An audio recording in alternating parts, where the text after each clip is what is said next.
Hello hello hello 1 2 3 4 5 6 7 8 9 10 hello hello.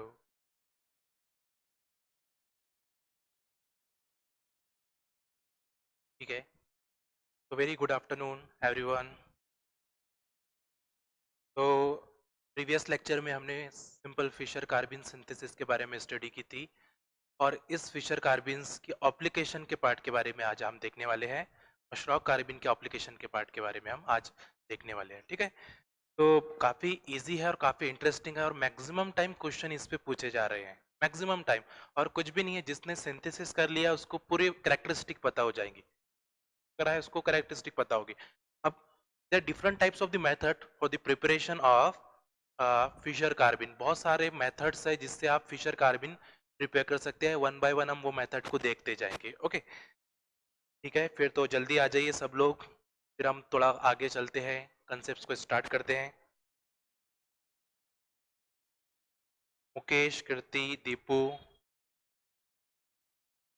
Deepanshu, Nitin, विजय, Salim, Sangeeta, Tyagaraja, Vicky Sharma, Manju, Anant, Neetu, Arzoo, Ashwini, very good afternoon, Shivam, Ashwini Patil, very good afternoon, Pooja, Piyush, शुभम्स, okay okay, Shinde, Dinesh Shinde, Praveeti, okay very good, Angel Singh, बहुत दिनों बाद, जोमेंस, Shri, very good very good. सब लोग जल्दी जल्दी आ जाइए, फिर हम स्टार्ट करते हैं। लिंक को शेयर भी कर सकते हैं अपने जूनियर के साथ, अपने सीनियर्स के साथ जो प्रिपेयर कर रहे हैं CSR नेट गेट के लिए, तो आप उनको लिंक शेयर कर सकते हैं। वो उनके लिए बेनिफिशियल हो जाएगा कि टाइप्स ऑफ क्वेश्चन CSR में किस टाइप से पूछे गए हैं अभी तक और पूछे जा सकते हैं। ओके,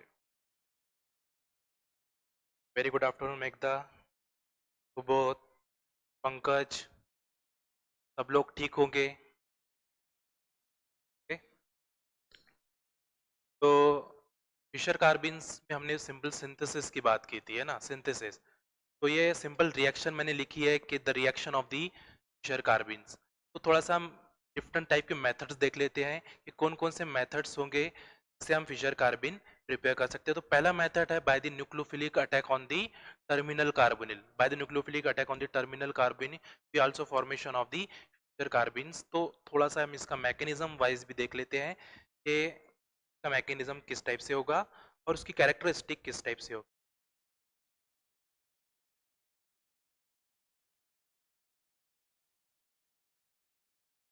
ये तो काफी इजी है और काफी इंटरेस्टिंग भी है। देखो, तो यहाँ पे हमने क्या लिया है, मोलिब्डेनियम CO by 6, और this molybdenum CO by 6 is the octahedral complexes,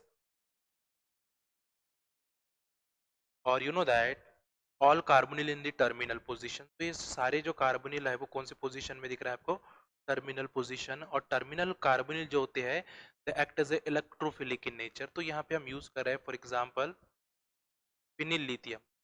we also use the RLi। R is equal to क्या हो सकता है, the R is equal to Me, this R is equal to pH, R is equal to C2H5। तो this alkane, R is equal to आप कुछ भी use कर सकते हो। यहाँ पे मैं फिनिल यूज कर रहा हूँ, no problem. This phenyl lithium act as a nucleophile और nucleophilic attack on this terminal carbonyl and the formation of this intermediate. तो यहाँ पे जो इंटरमीडिएट फॉर्मेशन हो रहा है that is the acyl, acyl intermediate is form and remaining carbon monoxides are same. कोई change नहीं करना है, रिमेनिंग कार्बन मोनोऑक्साइड को आप करो। But if starting material is 18 electrons, जो इंटरमीडिएट होगा दिस इंटरमीडिएट आल्सो 18 इलेक्ट्रॉन, तो इस पे चार्ज कौन सा आ जाएगा, नेगेटिव चार्ज। तो नेगेटिव चार्ज आ रहा है, आप क्या कर सकते हो, इसको टॉटोमराइजेशन कर सकते हो इसका, और क्या फॉर्मेशन हो गया है, the formation of this intermediate molybdenium's double bond C attached to O negative, और this side is pH, and remaining carbon monoxide to CO by 5। This complex is also 18 electron और क्या फॉर्मेशन हो, carbene formation, but this is not a complete reaction. के बाद हमको further we use the any methylating agent, तो we generally use the any methylating agent जो अभी आपको यूज करना है। तो for example oxygen attach to एमी, एमी और एमी, इस पर कौन सा चार्ज आएगा, positive, because this is this BF4 right, और निगेटिव। तो ऑक्सीजन की वैलेंसी डिस क्वालिफाइड हो रही है, तो अभी क्या करेगा, इसको स्टेबलाइज करेगा, तो nucleophilic attack on this one और स्टेबलाइज दिस ऑक्सीजन। और यहाँ पे क्या फॉर्मेशन हो गया है, the formation of molybdenums double bond C attach to OMe and PH CO by 5। और इस कार्बिन को हम क्या बोल रहे हैं, that carbene simply called as the Fischer carbene.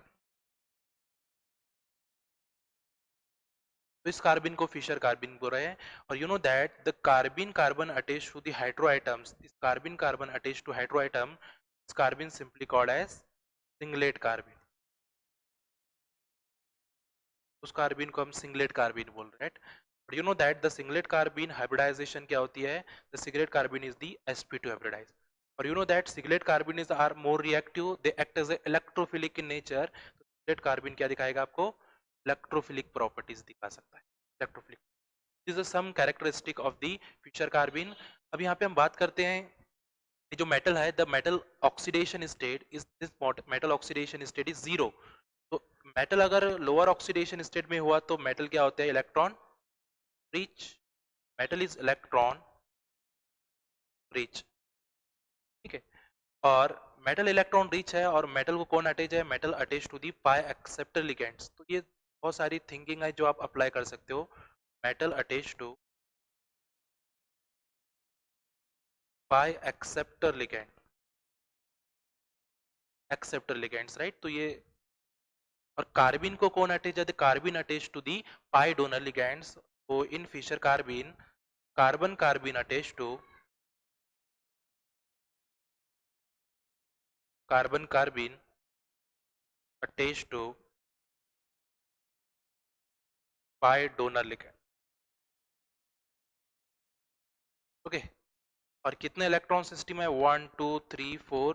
तो this carbene simply called as the two centre 4 electron bonds, two centre 4 electron bonds, ये टू सेंटर 4 इलेक्ट्रॉन बॉन्ड होगा। तो ये सब हम स्टार्टिंग में अगर हमने सिर्फ याद रखने के लिए किया होता तो ये हमको थोड़ा डिफिकल्ट होता था, बट जैसे आप प्रोडक्ट निकालोगे और प्रोडक्ट की बेस पर इसकी कैरेक्टरिस्टिक को फाइंड आउट करोगे तो आपको कोई भी इजी नहीं होगा, सारे क्वेश्चन आपके सॉल्व होना शुरू हो जाएंगे, ठीक है। तो ये simple synthesis of the Fischer carbene. अब थोड़ा सा मैं चले जाता हूँ NMR की तरफ, क्योंकि यहाँ पे जो बॉन्ड ऑर्डर है, this bond order in between 1 and 2 right, because of the they shows p pi bonding and p pi d pi bonding. So this carbene generally shows molybdenum attached double bond attached to OMe, then attached to pH, and this side is CO by 5. This complex is also follows the 18 electrons. अभी bond order कितना है, the bond order of this one is double, but you know that the oxygen containing non bonding electrons, तो ये क्या करेगा, न्यूलाइज। तो क्या मिल रहा है आपको, दिस प्रोडक्ट इज फॉर्म। तो यहाँ पे दे shows p pi bonding and p pi d pi bonding, तो दे also shows p pi bonding और p pi d pi bonding। that's why the bond order in between 1 and 2, यहाँ पे bond order कितना है 2 और यहाँ पे बॉन्ड ऑर्डर कितना है 1। तो in Fischer carbene bond order in between 1 and 2,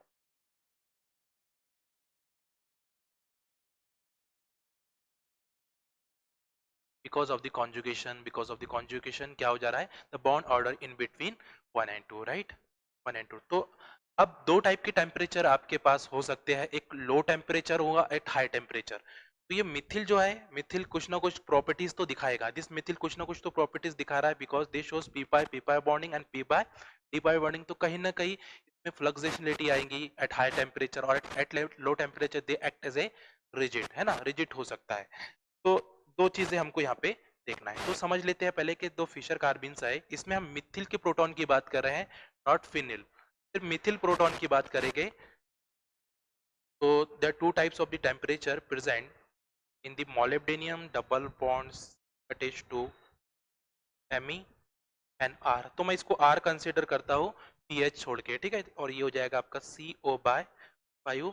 तो इस इस मिथिल का आपको बताना है कितने पिक्स मिल सकते हैं, how many peaks at low temperature and how many peaks at high temperature. ये इंपॉर्टेंट है, ये पूछ सकता है।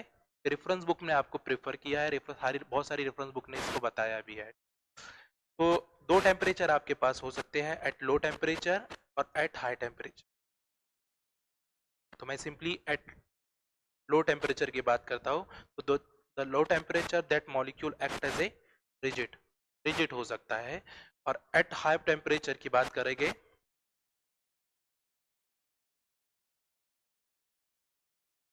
और eight high temperature they act as a non rigid और फ्लक्सेशनल, नॉन रिजिड और फ्लक्सेशन, राइट। तो रिजिड फॉर्म के अंदर दो टाइप्स दिखा सकता है। अगर रिजिड फॉर्म में अगर आप ऑब्जर्व कर रहे होंगे molybdenum double bond attach to O, तो एक मिथिल यहाँ पे हो सकता है, तो ये आर ग्रुप है आपका। तो ये आपको जस्ट लाइक ट्रांस दिख रहा है, ये आर ग्रुप और methyl are trans to each other, trans to each other. एक आइसोमर आपको क्या मिल सकता है, ट्रांस आइसोमर। और सेकेंड आइसोमर आपको क्या मिल सकता है, सीस आइसोमर। तो मिथिल ऐसा हो सकता है, ये आर ग्रुप। तो ये कैसे दिख रहा है आपको, जस्ट लाइक सी। तो there are two types of the methyl resonance are observe in, एक सीस होगा और एक ट्रांस होगा। कितने पिक्स मिल सकते हैं, तो एट लो टेम्परेचर 2 पिक्स मिलेंगे मिथिल के। वो कौन कौन से मिलेंगे, सीस और trans. But at high temperature they shows fluxional behaviour, at high temperature they shows fluxional behaviour. और because of the fluxional behaviour ये मिथिल क्या होगा, फ्लक्सेशन करना शुरू कर देगा। ये मिथिल क्या होगा, फ्लक्सेशन करेगा, सीस ट्रांस सीस ट्रांस। तो एनएमआर डज नॉट डिटेक्ट, यहाँ पे जो रेजोनेंस मिलेगा इस मिथिल का, तो only one resonance, only one resonance observe.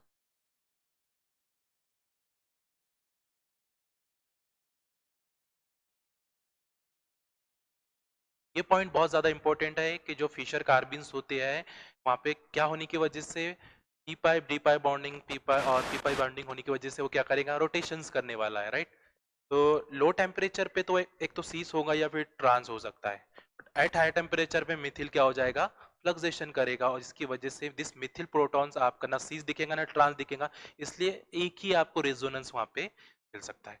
तो यहाँ तक क्लियर हुआ है, यहाँ पे किसी को डाउट्स है कि यहाँ पे 2 क्यों मिल रहे हैं और यहाँ पे 1 क्यों मिल रहा है।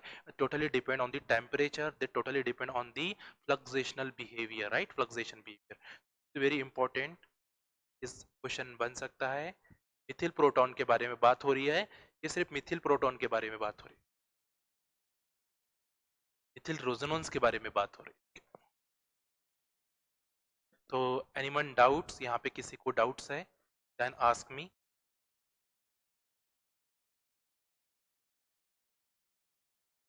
ए, स्वप्निल, रंजीत, सुबोध, ओके। तो ये चीज़ें भी थोड़ी सी क्लियर होना ज़रूरी है, क्योंकि हमको फिशर कार्बन सिंथेसिस करने के बाद उसकी कैरेक्टरिस्टिक पूछ सकता है या फिर उसका एनएमआर पूछ सकता है, कैसे। बट ध्यान में रखना है कि जिस carbon carbon act as a electrophilic in nature, तो इसकी एप्लीकेशन बहुत ज़्यादा आने वाली है, ठीक है। बट अब हम चलते हैं सेकंड मेथड की तरफ, हम चलते हैं अब method second,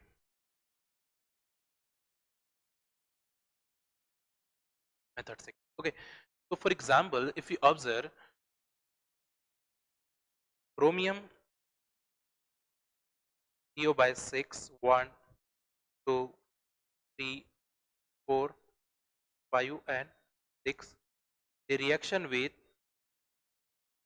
O negative or this side is Br, that is Br, okay। तो ये बहुत ज़्यादा सिंपल है और काफ़ी इंटरेस्टिंग है। तो यहाँ पे भी जो हम यूज़ कर रहे हैं, they act as a nucleophile और this terminal carbonyl act as a electrophilic in nature, electrophilic in nature, right. तो ये वन स्टेप मैकेनिज्म है, यहाँ पे हमको कोई मिथिलेटिंग एजेंट यूज करने की जरूरत नहीं है। बट जो हम ऊपर देखे यहाँ पे टू स्टेप मैकेनिज्म्स है, यहाँ पे हमको क्या यूज करना पड़ रहा था, मिथिलेटिंग एजेंट। बट ये जो स्टेप है सेकंड मेथड है, इसमें कोई मिथिलेटिंग एजेंट यूज करने की जरूरत नहीं पड़ेगी, सिर्फ यहाँ पे SN2 रिएक्शन की बात हो रही है। तो यहाँ पे simple nucleophilic attack on this terminal carbonyl, the formation of this intermediates chromium attached to C double bonds O attached to CH2 and Br, right? And remaining carbon monoxide are same. But if starting material is 18 electrons, तो ये भी ध्यान में रखना है कि जो यहाँ पे फॉर्मेशन होगा अभी क्या होगा 18, तो क्रोमियम के ऊपर कौन सा चार्ज आ जाएगा, निगेटिव चार्ज आ रहा है। और दिस निगेटिव चार्ज क्या दिखा सकता है आपको, ऑटोमराइजेशन और इनोलाइजेशन, यहाँ पे आपको इस टाइप से मिल सकता है, chromiums double bonds attached to O negative and CO by 5। थोड़ा सा मैं इसको समझने के लिए इस टाइप से लिख देता हूँ। तो this side is attached to, okay,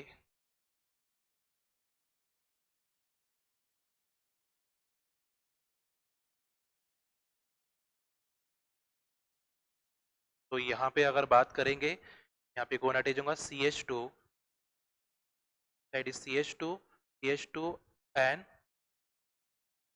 Br, right, CH2 and Br, right. तो यहाँ पे थोड़ा सा समझने की कोशिश आप कीजिए, एक CH2 है, ये सेकेंड CH2 है, राइट, और यहाँ पे कार्बन है, तो यहाँ पे कार्बन की बात कर रहे हैं आप, ई डबल बॉन्ड्स हो, ये कैसे दिखेगा आपको,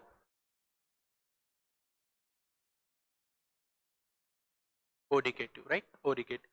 अब second thing, this O negative attack on this SN2 centre, तो फॉर्मेशन क्या हो रहा है, the formation of chromium double bond C attached to oxygen, then CH2 और कौन अटैच है, ठीक है।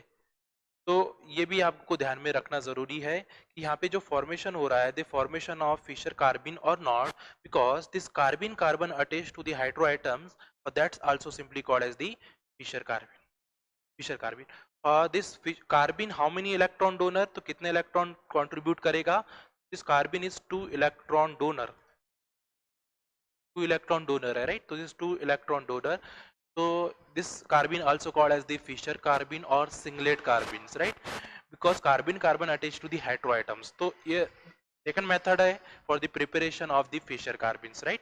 तो ये थोड़ा सा ध्यान में रखो, यहाँ पे क्या किया आपने, न्यूक्लियोफिलिक अटैक किया है, तो यहाँ पे कौन आ सकता है, nucleophilic attack on this, right. तो थोड़ा सा ध्यान में रखो, यहाँ पे कुछ ना कुछ गड़बड़ हुई है, ऑक्सीजन आएगा, then CH2, then CH2, right, यहाँ पे भी ऑक्सीजन आएगा एक, पहले क्योंकि न्यूक्लियोफिलिक अटैक किया है, देन CH2 एंड CH2, यानी 5 मेंबर रिंग फॉर्मेशन होंगी, राइट। तो यहाँ पे हमने न्यूक्लियोफिलिक अटैक करे बाद तो देखा नहीं था, ठीक है, इसलिए तो थोड़ा सा ये भी समझ लेना जरूरी है, ठीक है। तो ऐसे ही आप थर्ड मेथड की तरफ चले जाते हैं,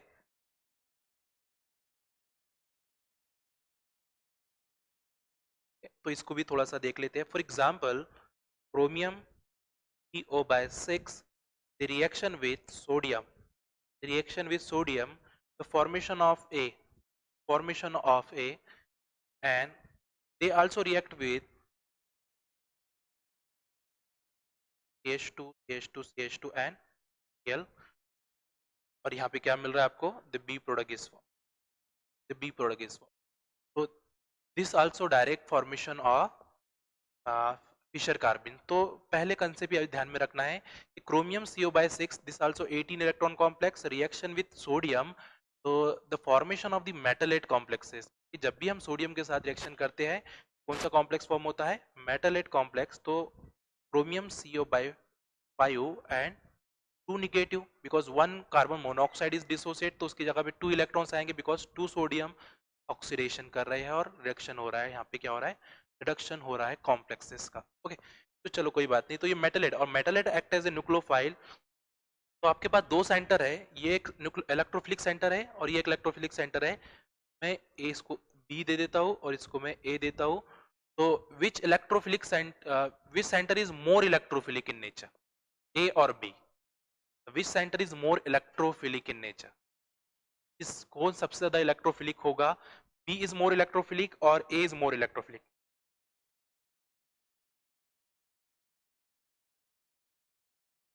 दोनों सेंटर्स में से B is more electrophilic and A is more electrophilic, right?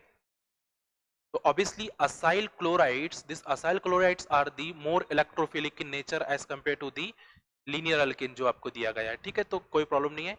तो यहाँ पे हम क्या करेंगे? Nucleophilic attack on this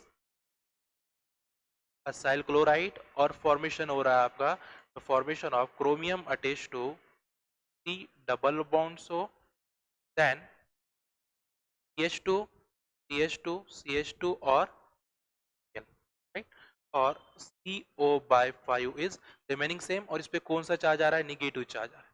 negative charge आ रहा है इसका मतलब कहीं ना कहीं क्या करने वाला है? टॉटोमराइज होने वाला है, इनॉल जैसे कन्वर्ट होने वाला है. तो आपको इस टाइप से दिखेगा chromium double bonds attach to O negative. यहाँ पे आप लिख दो 1 CH2 second CH2 third CH2 और Cl CH2 CH2 CH2 और Cl राइट CH2 C.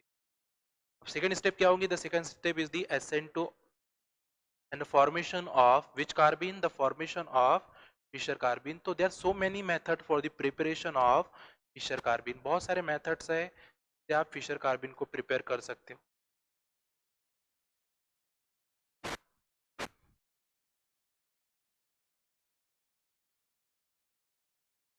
तो carbene carbon attach to the hydro atoms, oxygen attach है, हम इसको क्या बोलेंगे? That is the Fischer carbene. और this carbene also called as singlet carbene. और सिंगलेट कार्बिन क्या होते हैं? The singlet carbene is electrophilic in nature. की जो प्रॉपर्टीज होंगी वो कैसी होगी? इलेक्ट्रोफिलिक प्रॉपर्टीज होगी, राइट? तो ये सेंटर जो होगा दिस कार्बिन इलेक्ट्रोफिलिक. तो समझ में आ रहा है कि बहुत सारे मेथड्स है जिससे हम कार्बिन प्रिपेयर कर सकते हैं. बट आइडेंटिफिकेशन के लिए आपको सिंपल ये देखना है कि carbene carbon attach to the hydro atoms, right? तो उसको हम सिंपली फिशर कार्बिन बोलेंगे और they also called as the singlet carbene. Singlet carbene. यहाँ तक क्लियर है? किसी को डाउट्स है कि ऐसा क्यों आया है? और काफी सिंपल है, मेथड्स बहुत सारे हैं बट जो पहला मेथड है उसको ही प्रिपेयर करना है आपको. वो जनरली रेफरेंस बुक में वही दिया है आपको. कुछ कुछ रेफरेंस बुक ने आपको ये भी दिया है जैसे आप सॉल्यूशन ऑफ मेस्लर जब सॉल्व करते हो में आपको ये मेथड्स मिलेंगे सॉल्व करने के लिए, ठीक है? तो बहुत सारी चीजें आपको सीखने को मिल सकती है, ठीक है?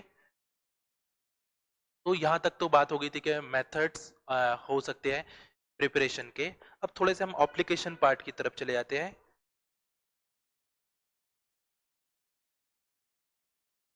Application of Fischer carbon.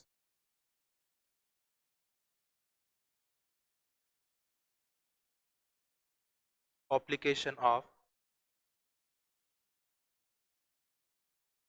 Fisher carbon.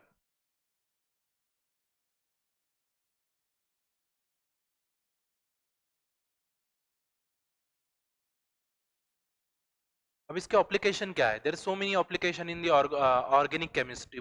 Organic chemistry में बहुत ज्यादा है. तो first application is the Fischer carbene act as a dienophile in deal other reactions. तो जो Fischer carbene होते हैं they act as a dienophile. Fischer carbene act as a dienophile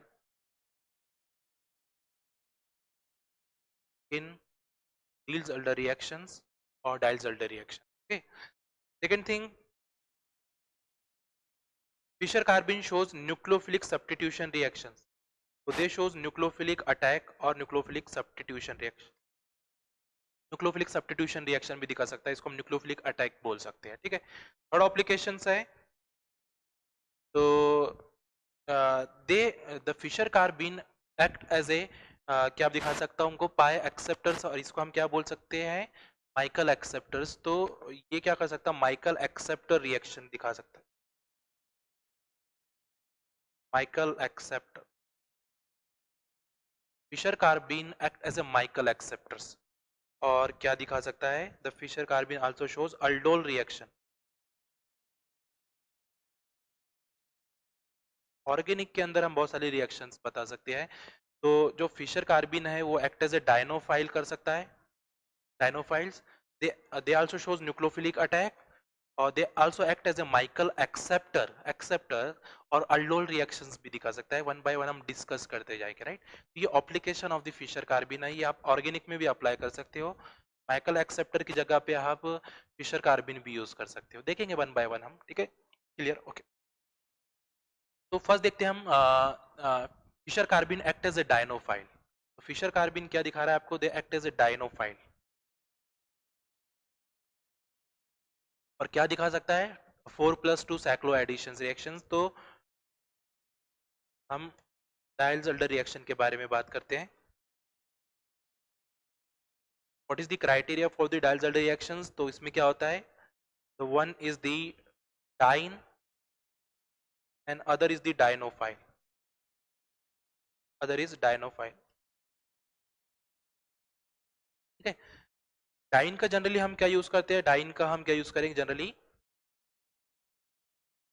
homo, highest occupied molecular orbitals. और डायनोफाइल का हम use करते हैं lowest unoccupied molecular orbitals, right.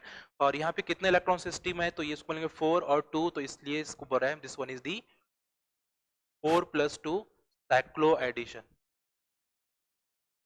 सैक्लो addition, right. तो 4+2 सैक्लो एडिशन, राइट. और 4+2 सैक्लो एडिशन कैसे होते हैं आपके? सुप्राफेशियली, सुप्राफेशियली, राइट. तो हम देखेंगे उसको, तो बात वो अलग पेरिसाइक्लिक में आ जाएगा. बट ये रिएक्शन जो ऐसी होती है डिसऑर्डर रिएक्शंस, इसमें एक वन डायनोफाइल होता है और वन डाइन होता है, और होमोलोग में अप्रोच होगा और सुप्राफेशियली अप्रोच होता है. तो सिंपली हम इस टाइप से लिख सकते हैं,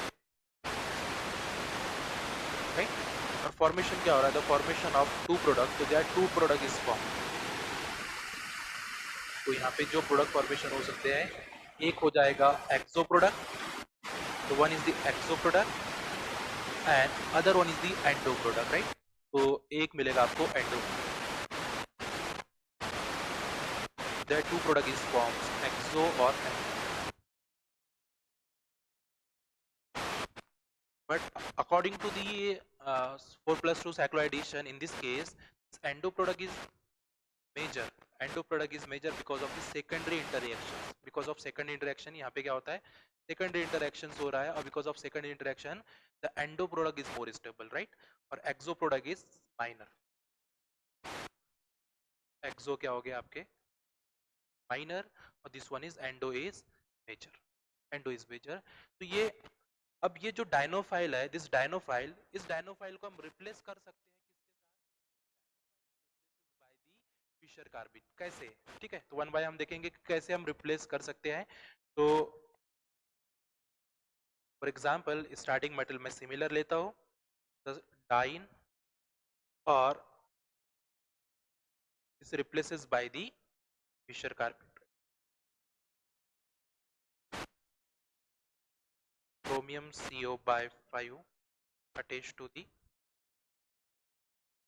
so they also act as a Fischer carbon, right or not? Because the carbon attached to the heteroatoms, right. तो ये क्या दिखा सकता है आपको? They also act as a dienophile. ये डायनोफाइल हो रहा है, ये डाइन हो रहा है, इसका आप यूज करोगे होमो और इसका आप यूज करोगे लोमो. तो हम डायनोफाइल रिप्लेस कर सकते हैं सिंपली आपको इस टाइप से product. This application of the Fischer carbene. तो इसकी एप्लीकेशन आपको ये मिल जाती है कि फिशर कार्बिन में they act as a dienophile. They act as a dienophile. chromium CO/5 attach to में. तो एक एंडो प्रोडक्ट मिलेगा और एक आपको एक्सो प्रोडक्ट मिलेगा, बट जिसमें से endo is more major than exo.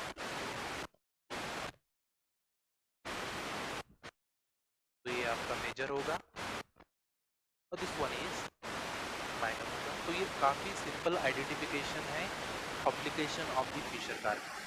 तो Fischer carbene act as a dinophiles in the Diels-Alder reactions. Okay, in the Diels-Alder reaction. Okay. तो पहले तो हम ये देख लें, ठीक है. माइकल एक्सेप्टर भी देखेंगे. माइकल एक्सेप्टर किसको बोलते हैं, ठीक है. तो माइकल एडिशन रिएक्शंस में आपने देखा होगा कि एक हमको माइकल डोनर यूज करना पड़ता है, एक माइकल एक्सेप्टर यूज करना. तो वो उसकी बात करेंगे कि हम कैसे आइडेंटिफाई करेंगे कि माइकल एक्सेप्टर किसको बोल रहे हैं और माइकल डोनर हम किसको बोलेंगे, राइट. ओके. चलो कोई नहीं, बट अभी यहाँ पे डील्स-एल्डर रिएक्शन की बात हुई थी तो ये जो फिशर कार्बिन है दे एक्ट एज अ डायनोफाइल और नॉट, क्योंकि ये डायनोफाइल जैसे बिहेव कर रहा है कि नहीं कर रहा है, डायनोफाइल जैसे बिहेव कर रहा है, तो ये हम डायनोफाइल हटा के इसकी जगह पे हम फिशर कार्बिन भी रख सकते हैं, तो ये एक एप्लीकेशन पार्ट हो चुका है। ठीक है, second thing, Fischer carbenes act as a electrophilic in nature, तो जो फिशर कार्बिन है, इस Fischer carbene act as a electrophilic in nature, electrophilic nature का होगा, तो क्या दिखा सकता है, न्यूक्लियोफिलिक सब्स्टिट्यूशन रिएक्शंस आल्सो।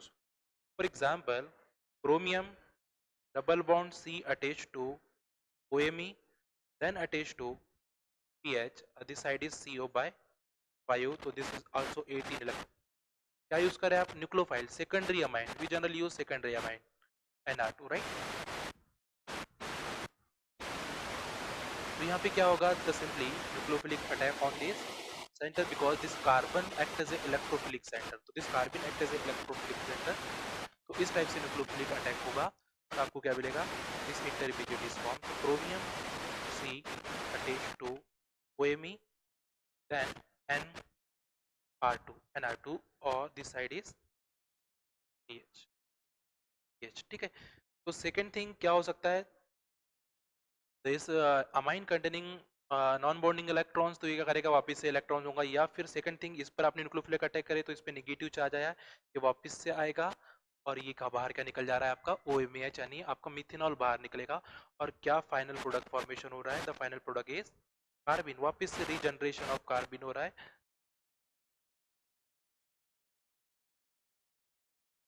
तो they also called as the Fischer carbene, क्योंकि carbene carbon attach to the heteroatom, but this carbene act as electrophilic in nature, तो ये इलेक्ट्रोफिलिक है, तो ये क्या दिखा सकता है, सब्स्टिट्यूशन रिएक्शन शो कर सकता है, न्यूक्लियोफिलिक सब्स्टिट्यूशन रिएक्शन, तो ये this is second application of the Fischer carbene, nucleophilic substitution भी दिखा पाएगा। Okay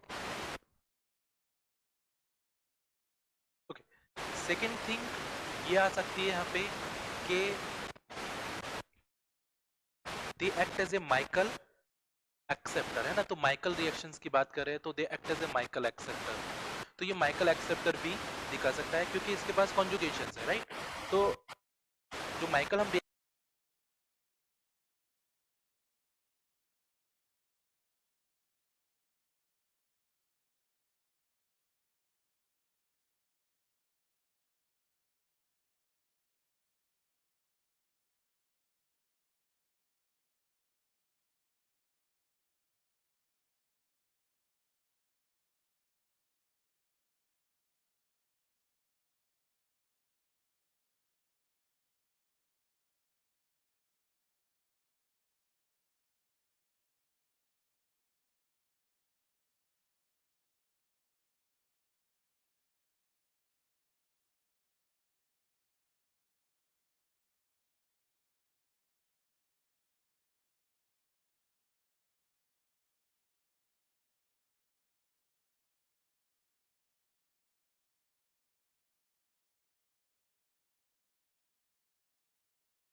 hello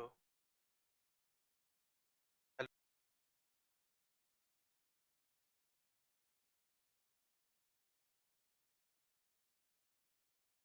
okay, please check voice, voice clear आ रही है क्या, आप चेक कर सकते हो, ये बता दीजिए कि वॉइस क्लियर आ रही है, फिर हम कंटिन्यू करते हैं, ठीक है। तो यहाँ पे हम माइकल डोनर और माइकल एक्सेप्टर की बात कर रहे हैं, तो दिस वन, तो मिथिल विनिल कीटोन है, they act as a Michael acceptor because of the conjugation है ना, तो जो इसके पास कॉन्जुगेशंस है, तो यहाँ पे कौन सी एडिशन होती है, Michael additions also called as the 1,4 addition, 1,4 additions. Okay okay, तो माइकल एडिशंस क्या होगी आपकी 1,4 एडिशंस, और आपको प्रोडक्ट मिलते हैं जस्ट लाइक। मैं पूरी रिएक्शन नहीं लिख रहा हूँ, मैं सिर्फ समझाने के लिए आपको बता रहा हूँ कि हम मिथिल विनिल कीटोन की जगह पे फिशर कार्बिन को भी रख सकते हैं, ये यानी they act as a Michael acceptor, तो Fischer carbene also act as a Michael acceptor. Formation क्या हो गया आपका, डबल बॉन्ड, ठीक है, तो they act as a Michael acceptors. तो इसकी जगह पे हम क्या करते हैं, सिंपली स्टार्टिंग मटेरियल सिमिलर लेंगे, the starting material is enone, और यहाँ पे मिथिल विनिल कीटोन की जगह पे हम यूज करते हैं कार्बन। तो यहाँ पे हम simply general use Fischer carbene chromium CO5 attach to OAB, तो इसकी जगह पे this methyl methyl ketone is replaces by the Fischer carbenes. Okay, तो वाइस क्लियर नहीं हुई अभी, चेक करो अगर वाइस क्लियर हुई तो।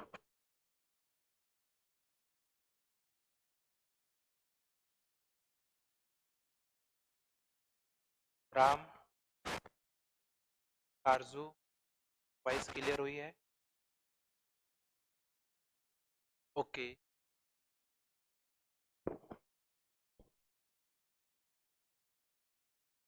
देख वाइस, क्योंकि एप्लीकेशंस पार्ट आपको यहाँ पे समझ में नहीं आएगा जब आप कोई इंटरव्यू के लिए जाओगे, जब आप क्वालिफाइड हो जाओगे, जब आप कोई इंस्टीट्यूट में इंटरव्यूज के लिए जाओगे, तो आपको एप्लीकेशन ऑफ फिशर कार्बिन पूछे जाते हैं, ठीक है।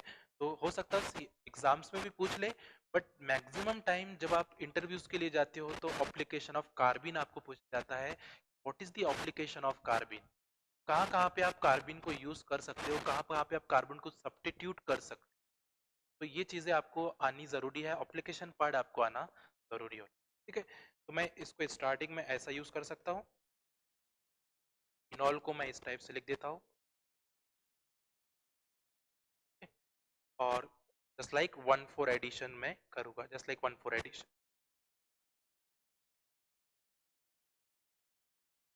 ये आपको प्रोडक्ट मिल रहा है, the final is double bonds attach to H2 then CH2 H2 OMe, and this side is chromium O by 5 U by 5, यहाँ पे कौन है double. And the next step क्या होती है, next step is we generally use any acidic condition, कोई भी आप प्रोटॉन यूज करो और प्रोटोनेशन कर सकते,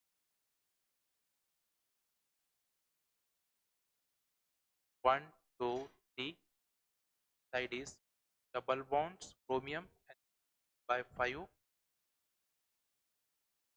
so if you observe this fischer carbene also act as a Michael acceptors, तो ये जो कार्बिन है ये कैसे दिखा रहा है आपको, this carbene is similar to the, अगर आप विनिल कीटोन देखोगे, ये double bonds O attach to एमी, तो दिस कार्बिन कार्बोनिल के जैसे बिहेव कर रहा है, ये कार्बोनिल कैसे कर रहा है, कार्बोनिल के जैसे बिहेव कर रहा है, राइट। तो यहाँ पे भी जो कार्बोनिल के जैसे बिहेव कर रहा है, तो अगर आप इसका बाद में रिएक्शन करते हो तो इसको कन्वर्ट हम काय में कर सकते हैं, कार्बोनिल में कर सकते हैं, ठीक है। बट यहाँ पे this carbene act as a Michael acceptor, मुझे ये बताना था कि वाई फिर carbene act as a Michael acceptor, ये क्लियर हुआ है कि why carbene act as Michael acceptors, ये सिंपली आइडेंटिफाई करना है, ठीक है। बहुत ज्यादा इजी है फाइंड आउट करना। ओके, तो यहाँ तक किसी को डाउट्स है, why Fischer carbene act as a Michael acceptor, why Fischer carbene act as a dienophile, और फिशर कार्बिन पे हम न्यूक्लियोफिलिक अटैक क्यों कर रहे हैं, यहाँ तक किसी को डाउट्स है तो हम फिर अल्डोल की तरफ चलते हैं, ये हम अल्डोल में भी इसको यूज कर सकते हैं, हम रिएक्शंस, आगे की रिएक्शंस को फॉरवर्ड डायरेक्शन में कैसे लेकर जाना है। ओके, चेतन, प्रीति, भाग्यश्री, आरजू, यहाँ तक क्लियर हो चुका है आपका, किसी को कुछ डाउट्स है वो पूछ सकते हैं। ओके,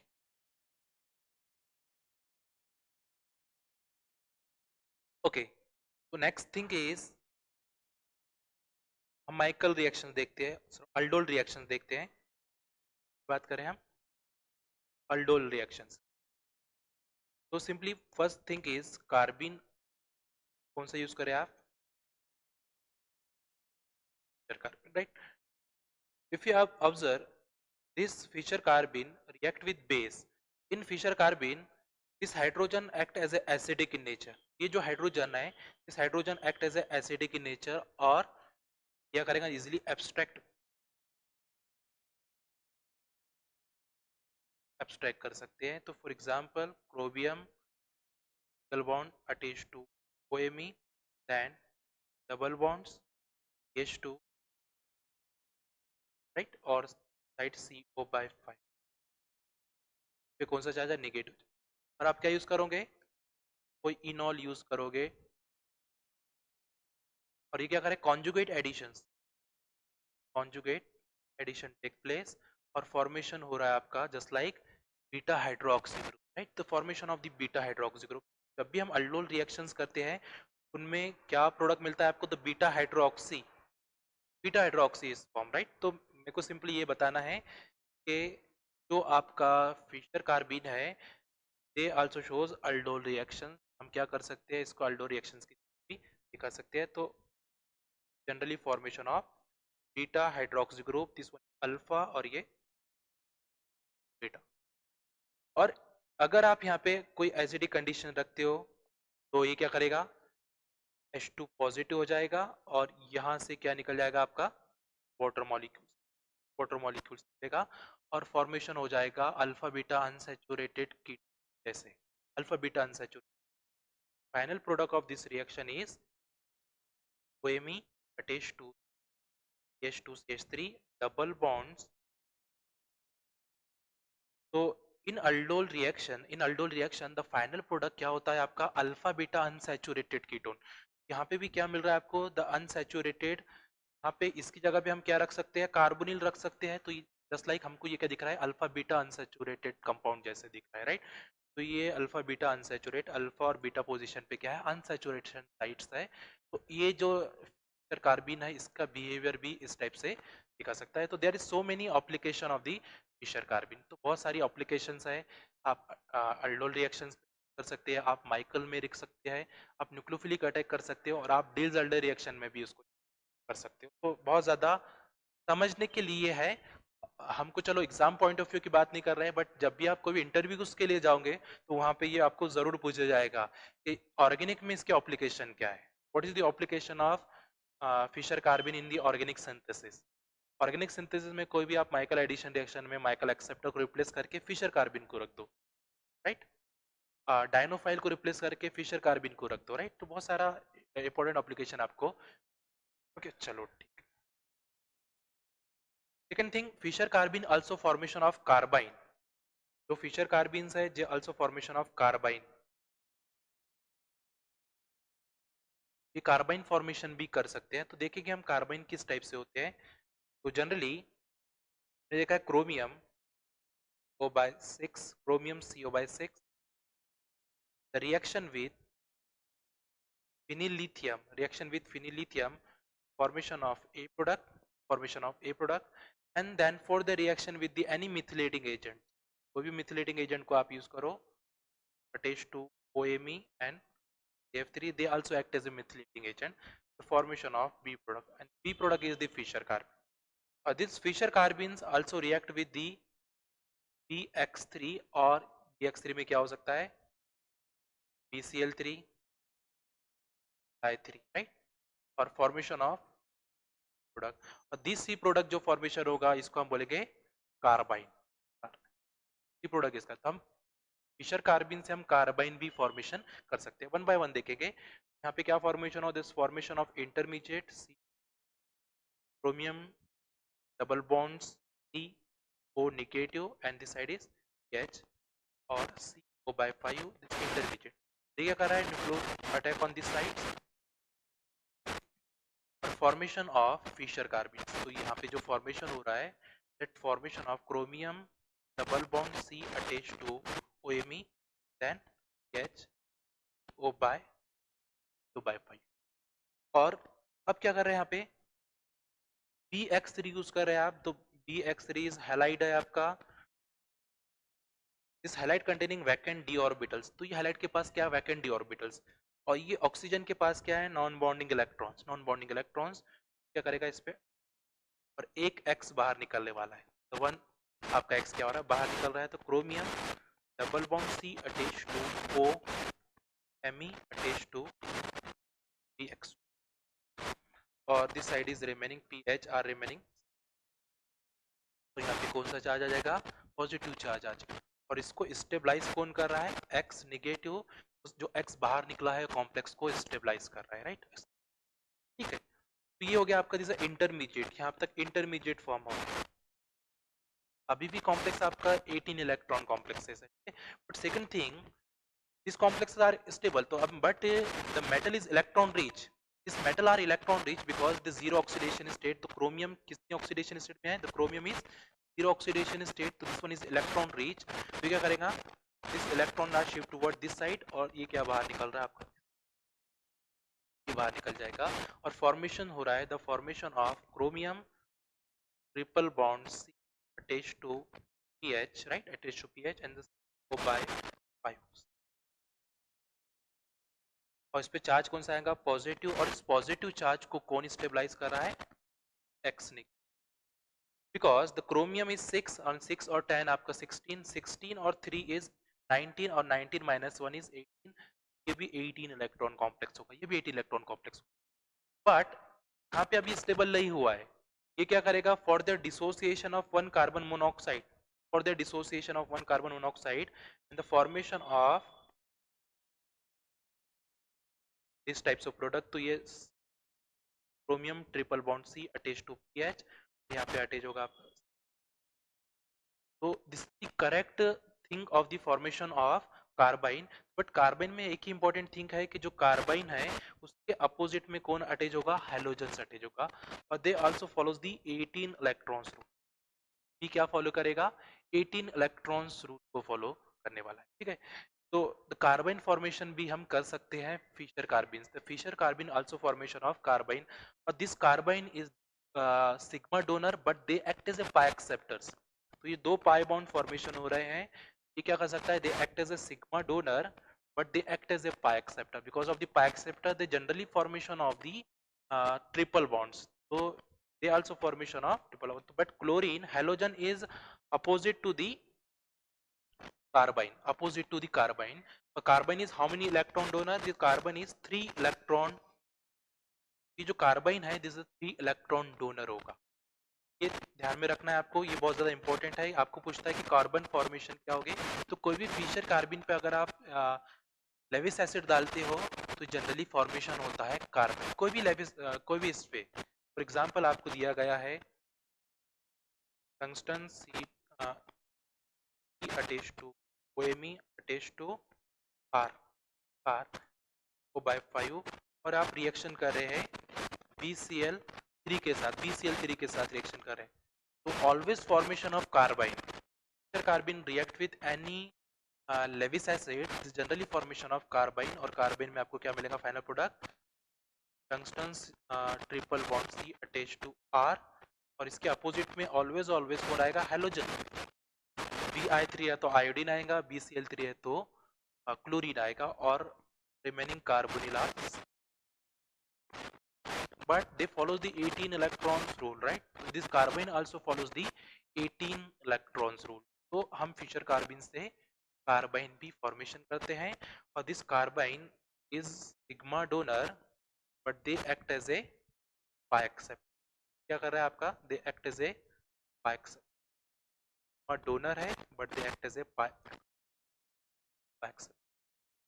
एक्सेप्टर बिहेवियर ये शो कर सकता है, because metal is electron rich, metal is electron rich, यहाँ तक क्लियर हुआ है कि हम फिशर कार्बिन से कार्बाइन भी फॉर्मेशन कर सकते हैं, फिशर कार्बिन से, बट इंपॉर्टेंट थिंग यही है कि जो हेलोजन्स होंगे वो halogen always trans to the carbyne, halogen is always trans to the carbyne, trans to दी,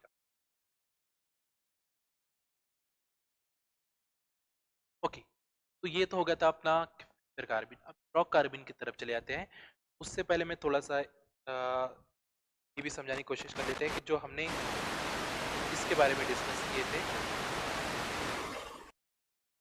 हाँ, फिशर कार्बिन। तो इसके बेस पर हम श्रॉक कार्बिन को करेंगे कि अभी हमने देखो हम जो हमने किया है वो एक्चुअल हमने करेक्ट किया है या नहीं किया वो देख लेते हैं पहले। तो ध्यान में रखना है कि फिशर कार्बिन में मेटल क्या होना चाहिए, metal must be lower oxidation state. और अगर मेटल लोअर ऑक्सीडेशन स्टेट में है तो मेटल क्या होंगे, इलेक्ट्रॉन रीच होना चाहिए, मेटल इलेक्ट्रॉन रीच होना चाहिए, राइट। सेकंड थिंग कि एटलीस्ट जो कार्बन कार्बन होते हैं उनमें हाइड्रो आइटम अटैचमेंट होना चाहिए, जो हाइड्रो आइटम होंगे उसका अटैचमेंट। और मेटल के ऊपर कौन अटैच होंगे, metal attach to the bicentral, right. और इसका ही अपोजिट आपको मिलेगा श्रॉक कार्बिन। अब श्रॉक कार्बिन के सिंथेसिस हम देख लेते हैं। तो synthesis of Schrock carbene synthesize कैसे करेंगे, राइट। तो you know that in Schrock carbene metal should be क्या होगा, टाइटेनियम और TA, but metal should be high oxidation state. Metal should be high oxidation state, high oxidation state में होना चाहिए, right. और carbene carbon attach to the alkanes. कोई भी आपका अल्केन हो सकता है, हाइड्रोजन हो सकता है, अल्कील हो सकता है, ये ध्यान रखना है। Carbene carbon attach to the alkane. और मेटल के ऊपर कौन अटैच होगा, the metal attach to the sigma donor ligand और pi donor. Metal attach to the sigma donor ligands और पाई डोनर लिगैंड, ठीक है। तो अब यहाँ पे हम यूज करते हैं Cl5 TsCl5 reaction with CH2 attach to tertiary group, right. तो 3 मोल्स हमने ये यूज किया है, 3 मोल्स, राइट। अब यहाँ पे क्या हो जाएगा, substitution reaction, this halogen is substituted by the this one because they act as a nucleophile, they act as a electrophile. तो यहाँ पे सब्स्टिट्यूशन होने के बाद क्या मिल रहा है आपको, इस Cl2 लिख देते हैं,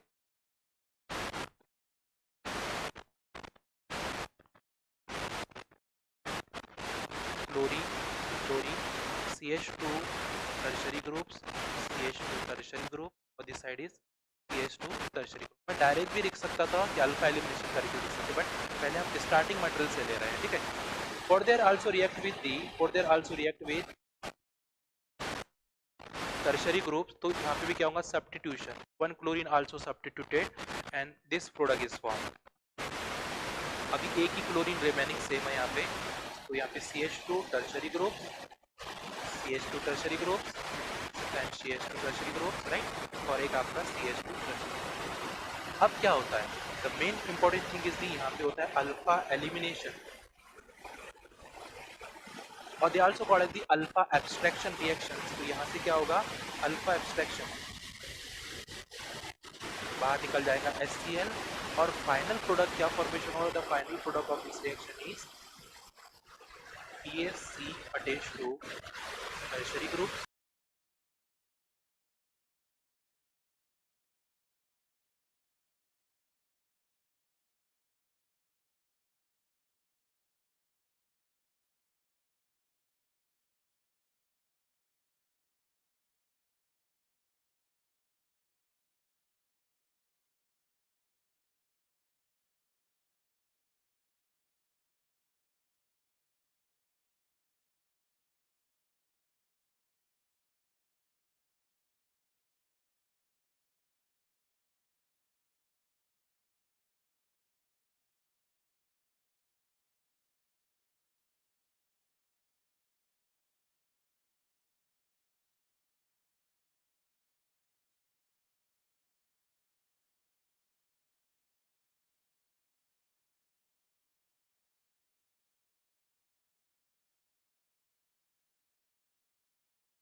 आएंगे आई थिंक सो, चेंज किया उसका।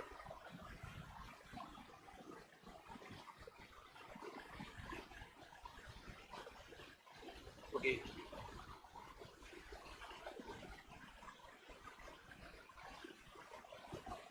ओके, अभी चेक कीजिए वॉइस क्लियर हो गई है क्या? तो टेक्निकल इशू आ रहा है, वॉइस क्लियर हुई है अभी? पूजा वॉइस क्लियर हुई है?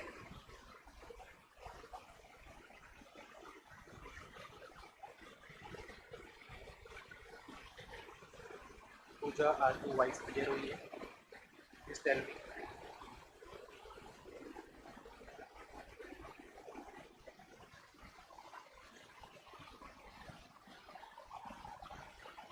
ओके तो फीचर कार्बिन है, अगर श्रॉक कार्बिन अगर आपको फीचर कार्बिन अगर आपको पता है तो श्रॉक कार्बिन वैसे ही पता चल जाएगा कि जिसको फीचर पता होता है उसको वापस उसका अपोजिट क्या हो जाएगा, श्रॉक कार्बिन। ठीक है, तो टाइप्स ऑफ क्वेश्चन आपको किस टाइप से पूछे गए हैं वो भी देख लेते हैं कि types of question in CSR exams आपको किस टाइप से पूछे गए। ओके, तो reaction of chromium CO6 with react with vinyl lithium and use A which react with a methylating agent, what will be formed, right? तो यहाँ पे क्या हो सकता है, इस all carbonyl in terminal position, सारे कार्बोनिल कहाँ पे है, टर्मिनल पोजीशंस पे है, और terminal carbonyl act as a electrophilic in nature, right? lithium, तो nucleophilic attack on this terminal carbon, nucleophilic attack on this terminal carbonyl, the formation of C double bonds O attached to PH CO by 5। But मैंने क्या बोला है कि यहाँ पे starting material 80 electrons है, तो ये अभी आपको 18 इलेक्ट्रॉन्स आना चाहिए, इस पे चार्ज कौन सा आएगा, निगेटिव चार्ज, और निगेटिव चार्ज क्या करेगा, इनोलाइज करेगा और आपको क्या देगा, chromium double bond attach to O negative and then attach to PH then CO by 1 और इसको स्टेबलाइज कौन कर रहा है, लिथियम कर रहा है। तो यहाँ पे क्या मिल रहा है आपको, एक तो यहाँ पे मिल रहा है, राइट, एक कहाँ पे मिल सकता है, और कहीं भी दिख नहीं रहा है क्योंकि कार्बिन आपको यहीं पर फॉर्मेट। और for their reaction with any methylating agent they act as a methylating agent, तो यहाँ पे क्या होगा, for their reaction with methylating agent formation of chromium double bond OMe then PH और CO बाय 3.5। तो ये क्या फॉर्मेशन हो रहा है, the formation of Fischer carbene. तो this reaction is simple synthesis of Fischer carbene. तो इस क्रोमियम को रिप्लेस करके इसकी जगह पे मोलिब्डेनियम रख सकता है, इस क्रोमियम को रिप्लेस करके इसकी जगह पे आपको टंगस्टन रख सकता है, इस मेथिलेटिंग एजेंट को रिप्लेस करके इसकी जगह पे आपको CH2N2 रख सकता है, और other methylating agent is as double bond, so double bond OMe और CH3। ठीक है, ये हो सकता है। तो रिएक्शंस आपको सेम ही होंगी, बट जो मेटल चेंज हो सकते हैं या फिर मेथिलेटिंग रिएजेंट आपके चेंज हो सकते हैं। सेकंड क्वेश्चन की बात करते हैं। तो in second question the correct statement for the Fischer carbene, तो correct statement of Fischer carbene, तो फिशर कार्बिन को याद रखने के लिए ध्यान में रखना है कि generally use SAM CD2E, right, SAM CD2E। S के मीनिंग होते हैं, जो फिशर कार्बिन होता है that is the singlet carbene, right, तो Fischer carbene is singlet carbene, right. इसके मीनिंग हो रहा है यहाँ पे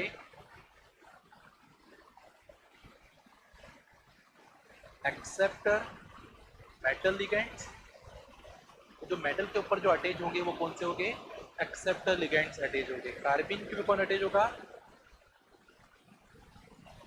donor ligand attach to carbene, donor ligand attach to the carbene. E के मीनिंग हो रहा है कि they act as a electrophilic in nature, और टू के मीनिंग हो रहे हैं this one is sp2 hybridized. SAM CD2 से आप ध्यान में रख सकते हो कि जो फिशर कार्बिन वो सिंगलेट है, एक्सेप्टर मेटल्स होंगे, कार्बिन डोनर होंगे। ठीक है, अब देखते हैं कि आपको पूछा गया है correct the carbene carbon of electrophilic in nature, obviously the Fischer carbene is electrophilic in nature, तो ये करेक्ट है। metal exists in the higher oxidation state, or you know that the metal exists in the lower oxidation state because chromium attached to CO by 5, then C attached to O, then the PH. So in this case the metal is lower oxidation state, metal not a higher oxidation state. तो metal क्या हो गया आपके lower oxidation state में access करेंगे, तो ये incorrect. Metal fragment and carbene are triplet, or you know that the Fischer carbene carbon is the singlet carbene, not a triplet carbene. तो जो carbene हो गए वो singlet हो गए, ये भी आपका कैंसिल हो सकता है. काफी सिंपल पूछे जाता है, ध्यान में रखो, बहुत ज्यादा सिंपल. और CO ligand डिसस्टेबलाइज द कॉम्प्लेक्स है. अब ये metal is zero oxidation state है, इसका मतलब this metal is electron rich. तो ये क्या कर रहा है, स्टेबलाइज कर रहा है, डिसस्टेबलाइज नहीं कर रहा है. This carbon monoxide stabilize the metal और stabilize the carbon. Stabilize the metal और स्टेबलाइज द कार्बन, इसको डिस्टेबलाइज नहीं करेगा. This also incorrect statement. तो करेक्ट स्टेटमेंट क्या है, the Fischer carbon is the electrophilic in nature. और हमको पता है कि जो फिशर कार्बन होते हैं वो सिंगलेट कार्बन होंगे, कभी वो ट्रिपलेट कार्बन नहीं हो सकते. तो आप कोई भी चीज़ को याद रख सकते हो अगर आपको उसको कंसेप्ट पता हो. तो आपको सिर्फ क्या ध्यान में रखना है, सेंसिटिविटी ध्यान में रखना है, और या फिर स्ट्रक्चर ध्यान में रखो. स्ट्रक्चर की बेस पर आप कोई भी क्वेश्चन को सॉल्व कर सकते हो, चाहे वो फिशर कार्बन हो चाहे वो स्ट्रॉक कार्बन हो. ओके, ठीक है. नेक्स्ट क्वेश्चन देखो, which option is correct option.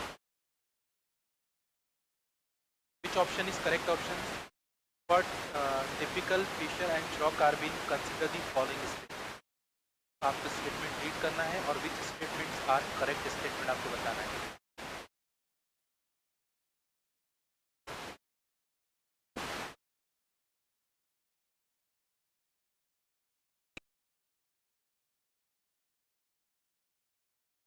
First you read the statements.